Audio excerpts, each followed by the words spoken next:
Hello, this is Dr. Jeffrey Glad, and today we'll be mapping nutrient depletions on the 15-minute matrix.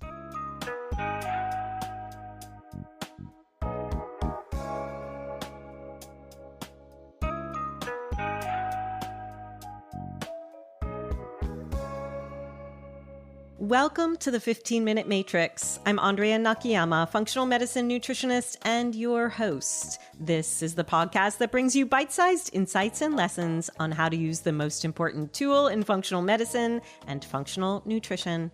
Today on the 15-Minute Matrix, I'll be talking with Dr. Jeffrey Glad. Dr. Glad, MD, graduated from Indiana University School of Medicine in 2001. In 2006, he lost 50 pounds, transforming both his personal and professional focus toward true health care. He is a 2009 graduate of the University of Arizona Integrative Medicine Fellowship. While in the fellowship, he served as the medical director of a hospital-based integrative practice, and in 2010 spun off and launched Glad MD Integrative Medicine, a direct pay consultative practice. Dr. Glad is a regular speaker on physician entrepreneurship, social media, and technology in healthcare. In 2008, he founded and launched purehealthmd.com, a website housing professionally authored health content. In 2010, he and his partners successfully sold the content to the Discovery Channel. And in 2011, he created and launched the web's first nutrient depletion calculator called Mitavin.com. In episode 51 of the podcast, we talked about nutrient density with my dear friend Mickey Trescott. That's a great one to listen to after Jeff and I dive in and talk nutrient depletions. So let's get started.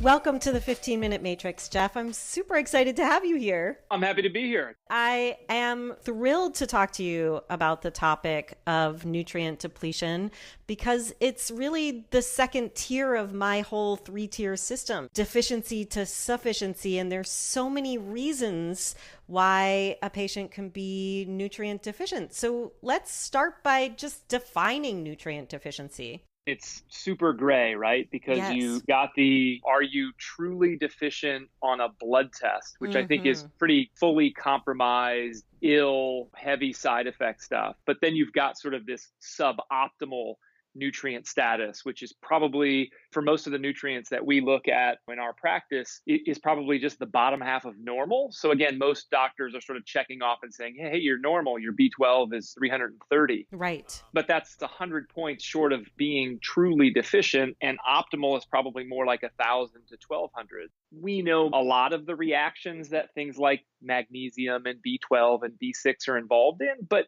certainly much more, right? I mean, just enzymatic reactions and methylation and all these other things, like you've just got to be robust in nutrient sufficiency to run a healthy body. So it's a big deal, and obviously you get those nutrients from nutrition, from supplementation. The big part nobody really thinks about very often is, are we actively depleting these nutrients beyond just using them? What you're talking about is what we call the pathological ranges versus the functional ranges, right? I've seen many a client who is deficient in iron, but it doesn't come up as an L on their lab test, and their doctors tell them they're fine, where we could just look at them and tell that they're iron depleted or have some sort of anemia.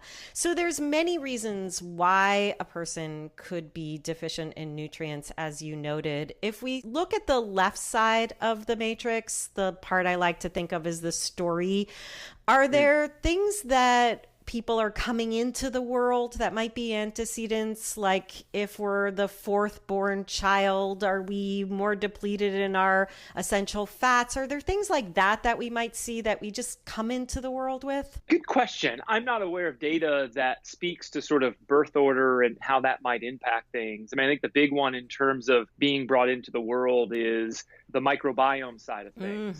So, the vaginal birth, healthy microbiome to start with, breastfeeding, healthy microbiome to start with. I mean, it's those good bugs that do a lot of the conversion of essential fatty acids for absorption, vitamins and minerals for absorption. So I think that would probably be the big flag. It's certainly something all of us are thinking about in terms of autoimmunity and inflammation, Yes. but probably not often thinking about it in terms of ability to just absorb the basic nutrients from our diet. So things like antibiotics during pregnancy, antibiotics early on in life, C-section births, bottle feeding. I mean, those would probably be the big headlines in the antecedent section. And then triggers we can certainly look at, as I know you have a history of medications beyond antibiotics, and the pathophysiology of those medications is depleting nutrients in a lot of instances. Isn't that correct? Yeah, and there's lots of data to make those connections. There's not a lot of great data in how it happens, but there's plenty in terms of what medications are responsible for the depletion of which nutrients. It's a big topic, and it's one of my favorite things to talk about. I, back in 2011, created Mitoven as a calculator to help myself, but also practitioners use it. It's a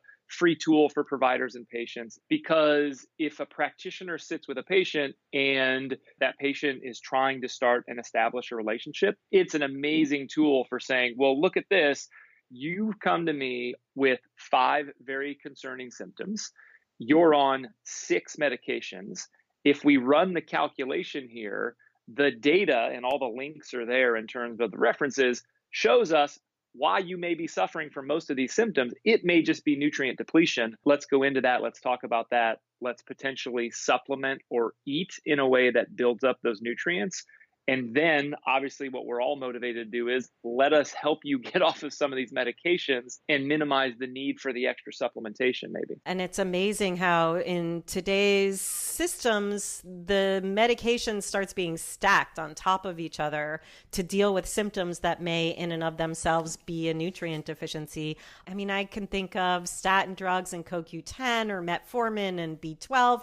Any others top of mind that you know you can share with clinicians here? I think the other obvious one is the proton pump inhibitors, right? So suppressing acid and the iron and the magnesium and the B vitamins. I would say the one that shocks a lot of people and most people don't think about, but is incredibly common, is birth control pills and just hormones in general, right? I mean, you're talking about the potential for losing multiple B vitamins, magnesium, zinc, and spin that forward then and say, okay, what does a woman who's on birth control pills or a teenager 5 years down the road, because everybody just keeps refilling this because we want to prevent getting pregnant or we want to handle heavy bleeding. But fast forward 5 years, magnesium, B vitamin, zinc deficiency, I mean, depression. Yes. Fatigue, Yep. Bigger issues that we never really addressed early on. And now, again, as you said, let's add more medication to deal with those, which also has other depletions. And so it's just this really toxic, concerning cycle that, again, nobody's thinking about, but is pretty low-hanging fruit as a practitioner if you just have some of this knowledge at your fingertips. If we move away from the story and into the soup, the central part of the matrix, I always think it's interesting to see patients who are eating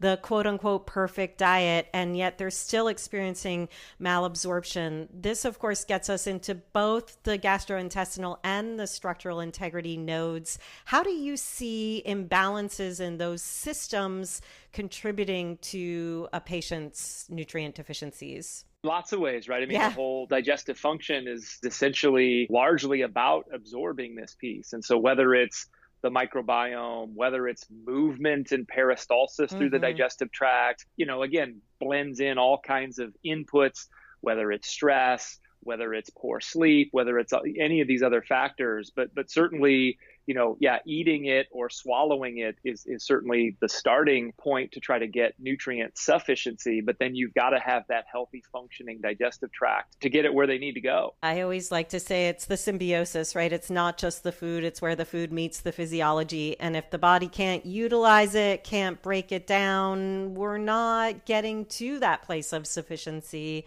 And we have to do some internal healing there. You mentioned autoimmunity when we were talking about the microbiome and the antecedents.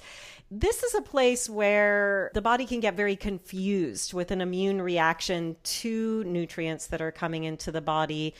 Do you see ways in which the immune system in particular is contributing to deficiencies in nutrients? I've not seen that in terms of, reviewing research to connect it or in my practice getting so microscopic to sort of see that directly. Right. I mean, obviously, we talk a lot about how inflammation in and of itself is a stress, and going down that process of what does stress do and the adrenal overfunction and poor sleep. And so it likely, I would say, indirectly affects nutrient sufficiency just because we're burning up so many nutrients trying to compensate for that stress response. Right. Again, on the surface of it, those are the kind of things I would think about, particularly in a way that a patient can understand and sort of help build that roadmap for getting things back in balance. As we move around the matrix, I just can think in a popcorn style, all the ways in which nutrient deficiencies could be implied, not necessarily tested. If we think, for instance, about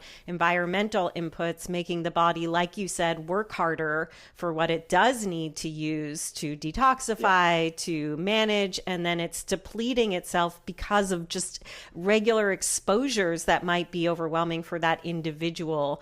Is there anything else when you look at the central part of the matrix that pops out at you from your research and practice? Going into sort of the idea of hormones and neurotransmitter range, right? I mean, how do those get built and constructed? It's the nutrients that we have to intake and have to absorb and have to hold on to. So even just the production of the essential pieces of running the body in a balanced, healthy way, we need all these building blocks, right? I mean, when you talk about nutrients, you think about B12, you think about magnesium. We don't often think about amino acids, right? Same kind of thing. I mean, these are nutrients too. And so even just sitting down for a meal and chewing our food is an essential component of getting those pieces, getting these essential building blocks for everything the body needs to run normally absorbed into the body. So yeah, we can blame the microbiome or we can blame the medication, but let's also put some blame on ourselves and say, are we catering and cultivating a healthy lifestyle from even just the essence of chewing? It's such a good point. And you said amino acids can be deficient. I like to remind people that hormones and neurohormones can be deficient. But also, if we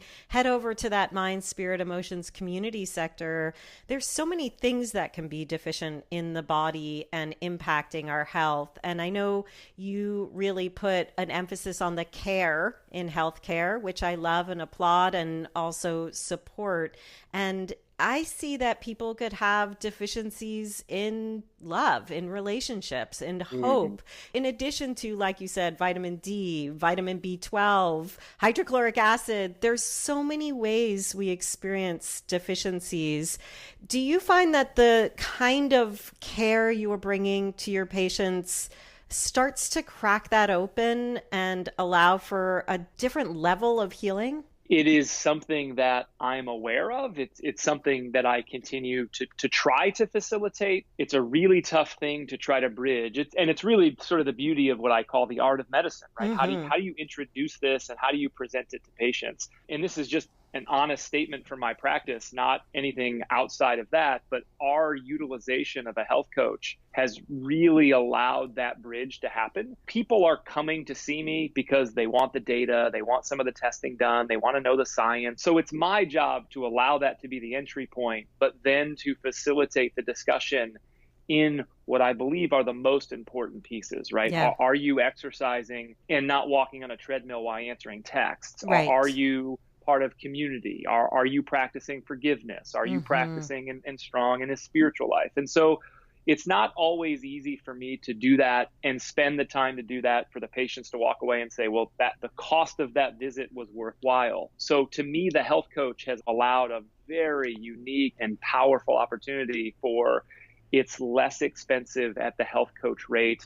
She's quite frankly better at connecting at that level also. And I'm guiding that, coaching that, leading that, both in referring to her, but also working back and forth. So to me, it's also community from the practitioner standpoint. Like working together is gigantic in being able to bring that to patients. Partnership is so important, and every patient does deserve a team, and we bring different eyes to it and different scopes to the case.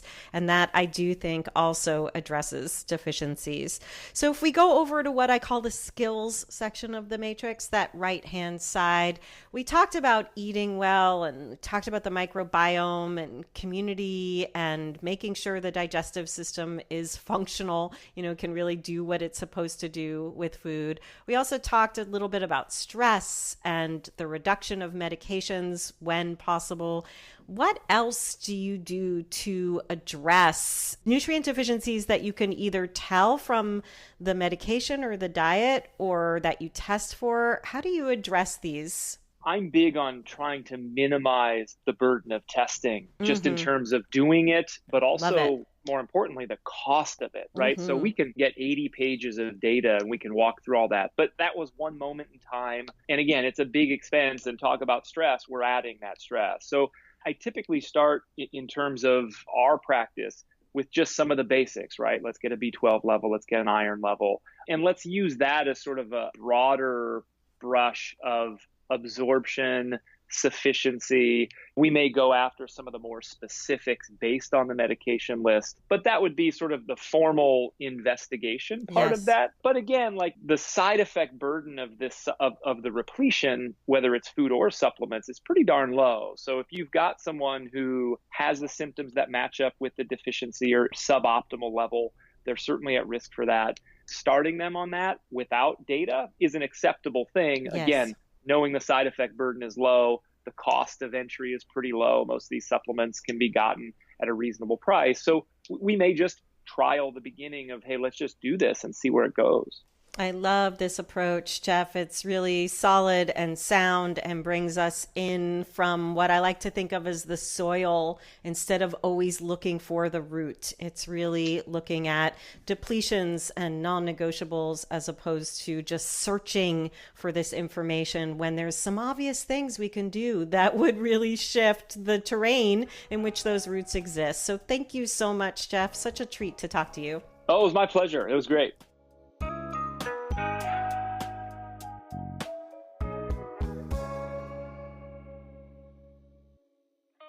The 15-Minute Matrix is brought to you by me, Andrea Nakayama, and the Functional Nutrition Alliance. The 15-Minute Matrix team includes music by my son, Gilbert Nakayama, and Carla Schaefer on sound production, as well as Renee Hunt, Natalie Merrill, and Christine Shook. You can visit us and hear more episodes at 15minutematrix.com. And if you'd like to be notified each time there's a new podcast episode, please go to 15minutematrix.com/notify. That will allow us to drop into your inbox with a short reminder that a new episode is ready for you. You also have an open invitation to email us. Please do. We want to know who you'd like to hear on the podcast and what you'd like to see mapped on the 15-Minute Matrix. You can always email us at ask@15minutematrix.com.